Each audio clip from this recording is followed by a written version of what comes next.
This is the complete MMA strength training blueprint, and by the end of this video, you'll understand the basics of strength training and how you can program for yourself so you can maximize your performance in the cage. Before getting into it, down in the description, there is a link to the complete strength and conditioning blueprint for MMA. It is free. It is a mini ebook that I just wrote recently. It is down there. You can download that for free. Will be everything that's covered in this video, but I have my laptop with me here just because some of the research is on here. I can't remember it all off the top of my head, but we're going to start around the physical characteristics that distinguish MMA fighters. And when we talk about distinguishing MMA fighters, we're talking about high level and low level. And in a lot of these studies, high level is considered a semi-professional MMA fighter with a greater than 50% win record. A low level with less than 50% win record.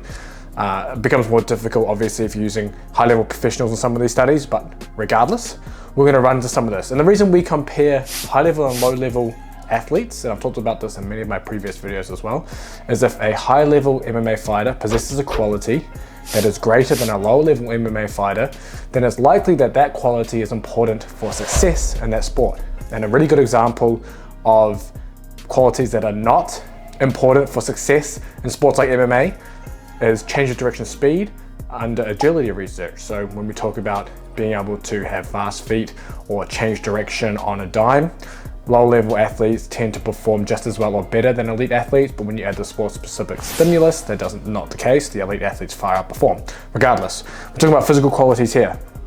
And it's a great research paper looking at 15 semi-professional MMA fighters, and they compared them to 14 amateurs in this one. So I'm going to pop that study up on the screen here too, but essentially what they found is greater back squat 1RM relative to body weight. So high-level MMA fighters had a 1.84 times body weight squat on average versus a 1.56. So essentially getting closer to that 2 times body weight squat versus around about a 1.5 body weight squat in the amateurs. Then we have greater relative impulse. So that's force multiplied by time. During loaded and unloaded jumps, typically greater impulse means greater jump height. Greater impulse at 300 milliseconds during loaded and unloaded jumps, which means they produce more force at faster speeds. When we're talking about force or strength development, it's usually within a time constraint, especially within a sport like MMA, where you only have certain time to execute certain techniques. And if we look at some of the research in striking, typically up to 250 milliseconds-ish is what we're looking at with striking. Obviously with grappling, it becomes a little longer, maximum strength becomes a little more important. Regardless, we're looking at MMA fighters being able to produce more force faster. Then we have greater peak power, peak velocity, and peak force for each jump, which also means greater jump height. Greater peak rate of power development, so the ability to produce power quickly. And then what was similar between the groups is 1RM bench press and isometric mid-thigh pull. So those two didn't seem to differentiate between a high and low level MMA fighter. So what does that really mean? Kind of means that upper body strength may not be as important for MMA success. Now that doesn't mean that upper body strength isn't important at all. It just means it may not differentiate higher and lower level fighters. Same with the isometric mid-thigh pull, maybe just because of the position it's in. There's a lot of other things that could go into that as a confounding variable, but regardless, lower body strength and power seems to be that distinguishing factor between MMA fighters at different levels. Obviously, we have a skill and technical element on this, but in these cohorts, it seems that lower body strength and power is one of the more important aspects. When we dive into some of the jump kinetics and kinematics, so that is essentially the movement itself and then the forces that are created. So high level MMA fighters, they typically generated more force, velocity, and power, which we covered just before in the previous study. But then what's interesting is they also had shorter eccentric phases, which means that they were able to jump higher, but they were able to do it with less downward dip. And that means they were able to have faster eccentric loading. And typically if we're talking about eccentric loading, we're talking about the stretch shortening cycle. So being able to go from a rapid eccentric to concentric action, typically labeled as lower limb stiffness. So being able to rapidly change from eccentric or lowering to upwards in this case.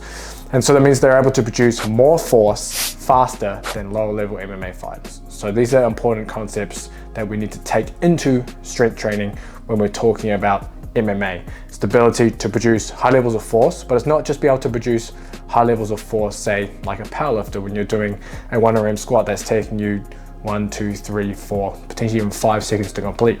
we need to be able to produce that force very, very quickly. And I've got some graphs to show you just some visualizations around strength training for MMA and how that philosophy all comes together. So let's go into some of the fundamentals that underpin my philosophy for MMA strength training, and hopefully it helps you understand as well kind of where I'm coming from and how you can manipulate your own strength training program with that. And the first one is a little graph, I'll put it up here as well, from a paper by Comey. It's an old paper, it's really good. I've shared this a few times before on the channel, but essentially it's showing the change in force based on the change in muscle length. So typically, obviously, if you're doing like a bicep curl, change in muscle length, you're shortening the bicep there, you're producing force. Now that's the muscular component of producing that force. You have a little uptick. You can kind of see that from circle 1 to circle 2.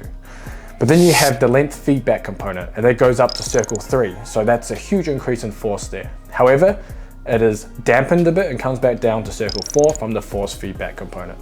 Now, what does this all mean? How is this even relevant to anything we're doing? This graph illustrates why you need to perform high velocity strength training actions. So what we talked about before, being able to produce force quickly, but it also shows why you need to perform heavy strength training. And I'm talking what I mentioned before. For example, like powerlifting, not obviously a powerlifting program, but heavy squats, heavy bench press, etc.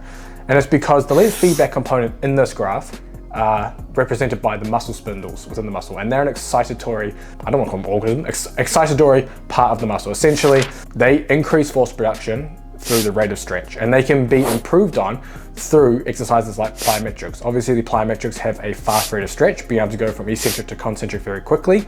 That excites the muscle spindles, makes them more sensitive to producing force based on that. So we get this huge jump into number 3.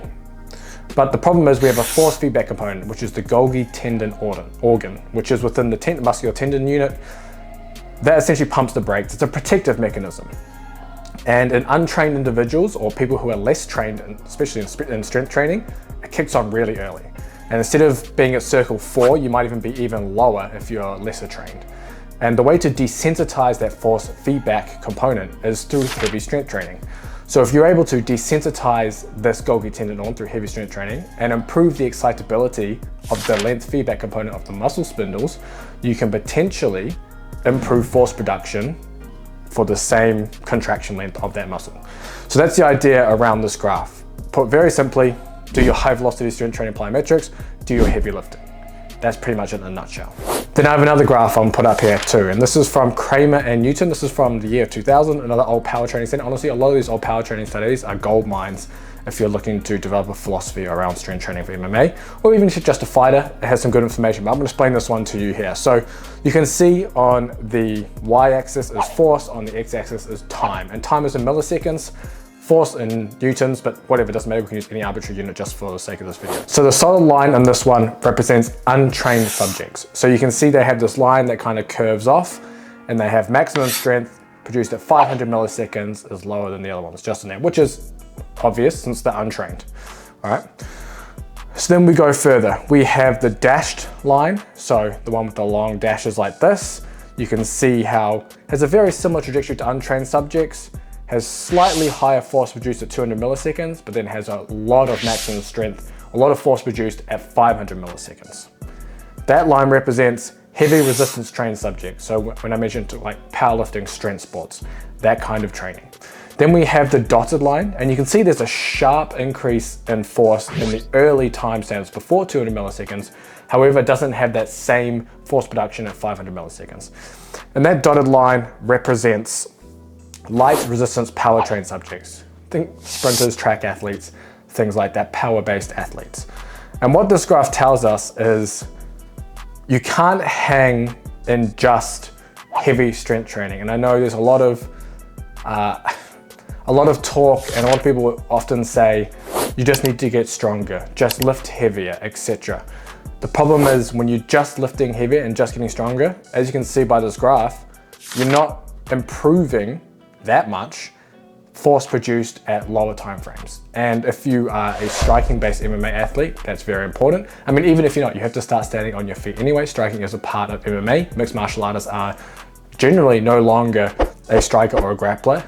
MMA has become almost a martial art in itself. So being able to produce force at faster time frames is one of the key components, as we mentioned, distinguishing high-level MMA fighters and low-level MMA fighters. How do we do that? We need light resistance power trained exercises, as shown by the dotted line, but we still need to have a strength base of heavy strength exercises, also to desensitize that Golgi tendon organ so it doesn't kick in so early and pump the brakes on. So that's two graphs there that cover that, and I've got one more for you. This graph I'll put up here is from the same paper, and it's to show my philosophy around lifting and how I see power and speed-based exercises being done in the gym versus maybe what other philosophies point to. Now, one of the things around the West Side philosophy is being able to just move the bar faster, put 50-60% of 1RM on and just do speed reps. I'm not a huge fan of that for sport, and there's a couple of reasons. One of them is the speed will never replicate the speeds that you need in the sport. When you're doing speed reps with the barbell, with even whatever weight's on there, you're typically only hitting 1 meter per second, maybe a little more. Sporting movements travel much, much faster, often 9-10 times faster, depending on the activity.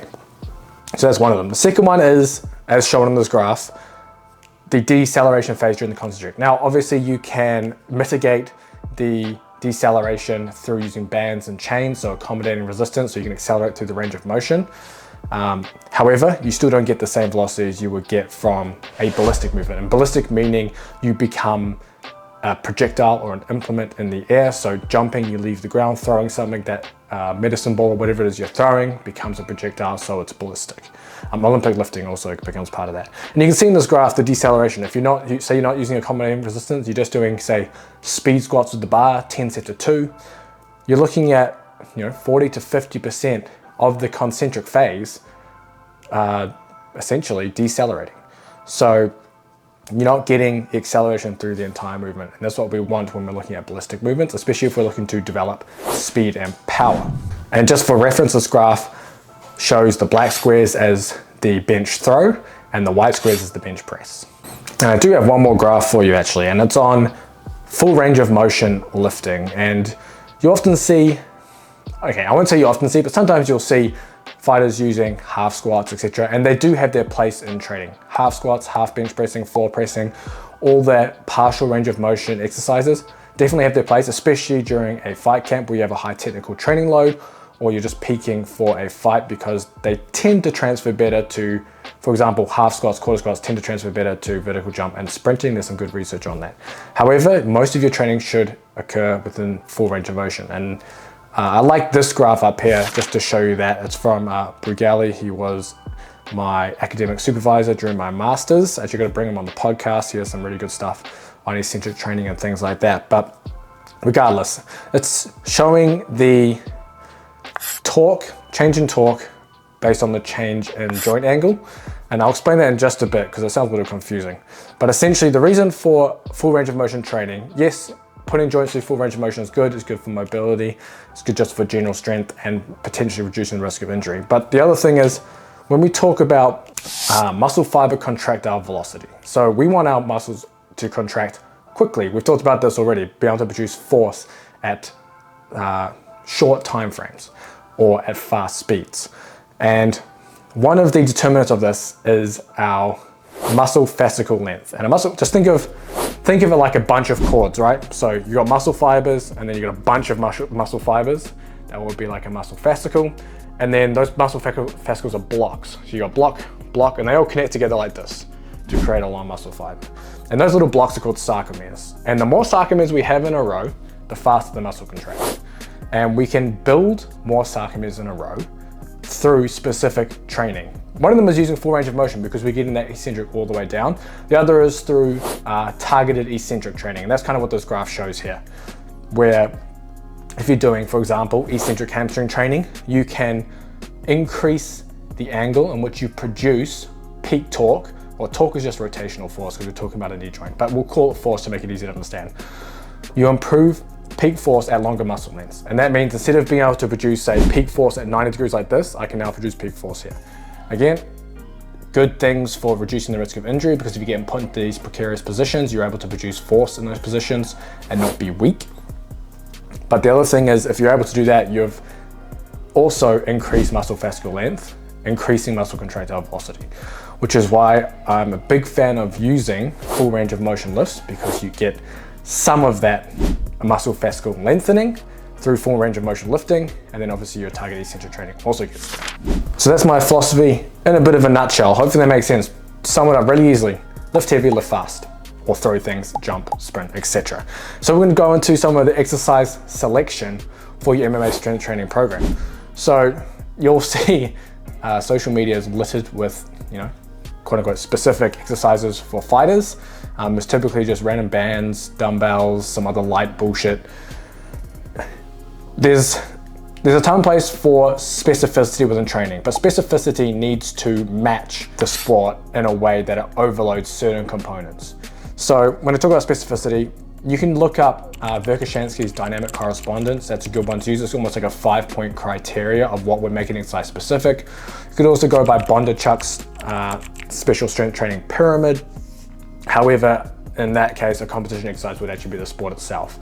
A special development exercise in that case might be something like hitting the pads or hitting the bag. So just bear in mind that specificity needs to overload a certain component that's going to develop the sport. So as an example, a specific exercise to me, outside of doing the sport itself, would be like a medicine ball punch throw. You're overloading the exact action that you want. You're using the same range of motion, the same muscles, and the same contraction types. So that would be what you're looking for in terms of specificity, not some other random stuff going on. So when we're looking at exercise selection, we just need to start with the 7 basic movement patterns: squat, hinge, push, pull, lunge, twist, carry. Those set the foundation for a lot of your training. Does that mean you do every single movement pattern in every single day of training? No, but that just gives you a foundation. Now I would add to that, as an MMA fighter, throws and jumps. And those will be 2 of your more important aspects during your MMA strength training. So just to give you an example of what all of those are: squat, that covers everything. Back squat, front squats, Bulgarian split squats, single leg stuff, that covers that. Hinges is anything hinging at the waist. Good mornings, Romanian deadlifts, trap bar deadlifts, whatever you want to put in there. Push and pull, bench press, overhead press, pulls, rows, chin-ups, lunges, you can class any other single leg exercise in there too. Twisting, so that could be things like landmine rotations, Russian twists. It could be lunge and twist, in combination there as well. Carries, farmer's walks, bear hug carries, zercher carries, all that kind of stuff. And then obviously your jumps and throws, your med ball throws, and then your jumps can be box jumps, plyometrics, any of those. They all fit in those different categories. Now, designing the program is what becomes a little more difficult, I think, when most people get confused and try and throw everything in at once and aren't quite sure what should go where. So I've got a little template here. It's in obviously the book below as well in the description if you want to check that out. It's all written in there for you. But this is a simple template you can follow that makes creating the program easy. And as you get more used to doing something like this, you can kind of progress into more advanced methods. But this one covers all your bases really, really well. So you can start with a little warm-up circuit. I usually pick 3 exercises. And these 3 exercises are typically stuff that you don't get to hit during your main strength training program. Because you're only training 2, maybe 3 times a week, but typically 2, you can't hit everything. Your sessions just become too long and too much volume. So in here, it might be things like neck work, it might be things like things with shoulder health, ankle health, that kind of thing. Mobility exercise, if you have any restrictions, all that goes in here. It's done in a circuit format, so it gets you nice and warm and ready to train. Then you go into your fastest movements. So the hierarchy on here is going from the fastest movements all the way to the slowest movements. And the fast movements in here are either jumps, plyometrics, or throws. You could do all 3, you could do 2, you could do 1. It kind of just depends on the training program altogether. But we're typically looking at doing some form of one of those. When you're starting out, you typically want to do some kind of extensive or sub-maximal circuit-based work with these. And that means doing a bunch of easy, smooth, rhythmic exercises that is done in a circuit format, helps prepare your tendons and muscles for the more intense work to come. You don't want to go first week and you're starting doing drop jumps off a 40 centimeter box. You're going to either 1, blow your Achilles tendon out, or 2, be so sore you can't train. 3, you've also blunted the stimulus, the high intensity stimulus that you could take advantage of later. So you're gonna start with some pretty easy circuits in that area. Then you'll move to potentially a full body power exercise. Now this isn't a hard and fast rule with this training program, but it's just an easy one to follow. Full body power exercise, could even be throws in this instance, could be like a medicine ball scoop toss that uses a full body, could be an Olympic weightlifting derivative, could be a loaded jump. All of these things kind of fit in that category. Essentially, you're going from a body weight speed-based exercise to something with a little bit of load. And that's your full body power exercise. Then you go into your heavy lower body movement. It could be a squat, could be a deadlift, could be single leg in this instance. So that's your heavy lower body. Then you go to upper push and upper pull. You can superset that if you want. Don't have to if you don't need to. You can make one day a main movement upper body push, and then maybe quote unquote accessory upper body pull, which an accessory pull might be something more dumbbell based, slightly higher rep or body weight, versus a main upper body push could be something like a bench press, overhead press, and you could switch that around the next day. There could be an accessory based push, something with dumbbells, whereas the upper body pull could be more strength based, weighted chin ups, barbell rows, etc. And then you can finish with some core work or carries or grip. Carries often incorporate all three of those together. So if you're doing a farmer's walk, you're hitting core, grip, and you're getting your carry in, as an example. But that's just something you can finish with at the end to round out your training program. I really like carries for MMA. Works well for sports where you have to manipulate another opponent. Now you'll see in this training program, it essentially covers all of your speed and strength-based movements in one session. Now, there are other ways of doing things. You could make a day that's just fully strength-based and a day that's fully speed power-based. That is a viable way of doing it. One reason I typically don't like doing it like that is if you're gonna only train once that week for whatever reason, you miss one of those things. So I like to have it all in one. Now, does that mean you do maximum volumes of everything on that list? No, you kind of look to prioritize what you want. If you're wanting a mix, sure, you can do 2 to 3 sets of most things on there. If you're trying to prioritize strength development, you may only do 2 sets of the speed and power based work, and you might do 3 or 4 sets of the strength based work. You might flip that around if you're looking for more speed power. So that's how you can manipulate that program, where it's exactly the same format. You're just manipulating sets and reps versus just going in and doing 4 or 5 sets of everything on there. And that's when you run into problems. Just to finish out on rep ranges, typically we're looking at, for our strength based exercises, anywhere from 2 to 5 or 6 reps. And then for our power based movements, it depends on the exercise, but typically you're looking at anywhere from 2 to potentially 10 reps, depending on what you're doing there. You don't want to go too many reps. Obviously, if you're doing sub-maximal work within jumps and plyometrics, you can go 10, 20. But when we're looking to maximize power development, we're looking at the very low rep ranges. You're looking at full rest between all your sets, because you need to have the quality between each set. You don't want to rush your rest times. And that's for strength, hypertrophy, power, all of it. For your upper body work, again, it depends on what you're trying to achieve in the exercises you're using. Some exercises are better for lower reps. For example, barbell based exercises are better for your 3 to 5 or 3 to 6 rep range. Dumbbell exercises are better more for your 6 to 10 rep range, as an example. You just want to get to a point where you're not doing too many sets and too many reps. When you're doing a lot of volume, you'll feel the detrimental effects within your technical training and your recovery. The goal is to be able to have your strength training complement your MMA technical training. But please make sure you go down to the description. I have that free ebook for you that it covers all of this. It also covers the conditioning aspect. I'm gonna do a separate video on the conditioning one, but it covers all the conditioning aspect too. It's a free download down there. You just have to give me your email, but hey, I'm giving you all this free information. All I want is your email in return. But please, if you like this video, like it, share it, comment below if there's anything else you want clarification on, and I'll see you in the next video.